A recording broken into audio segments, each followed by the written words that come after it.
Well, CM Punk finally gets his big break, and he's going to debut on TV for ECW. I guess we should mention he did have a cameo at WrestleMania 22, playing one of John Cena's gangsters.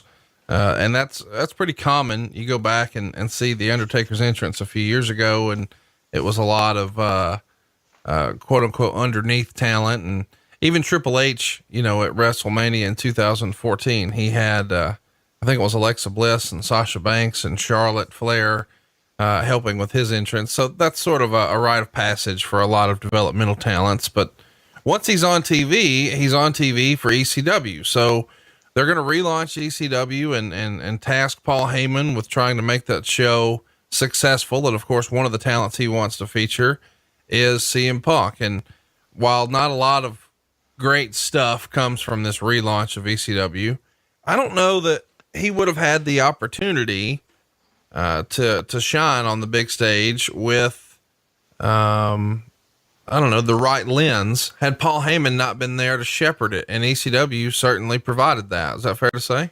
Absolutely. Yeah, absolutely. Heyman was good at putting shine on talents. Paul had learned these skills early on.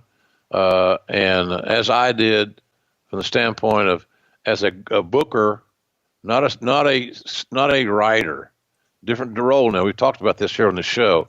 A booker and a writer are different entities, are just different. There's apples and oranges here.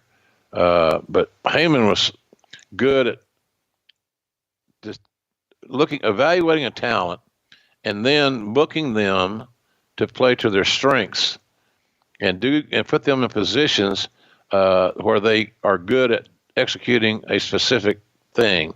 If that makes any sense to you folks, it's just Heyman was just good at you don't put a talent in a position that they don't shine. And here's the best analogy.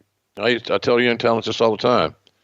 You don't need to work on your punches in practice, because that's an ancillary part of wrestling is throwing punches. It should still be illegal, in my opinion.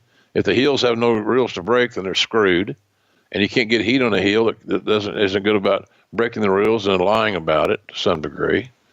So that's how that worked. But Heyman was really good at hiding weaknesses and exploiting strengths, and he was able to do that with Punk. And I think what it also did, his interactions with Punk Heyman's interactions with Punk gave Punk confidence that he's on the right track. So I think there's a lot of wins with the Heyman-Punk relationship. And, but and Heyman again did a great job of identifying a really rough but top talent that we could utilize.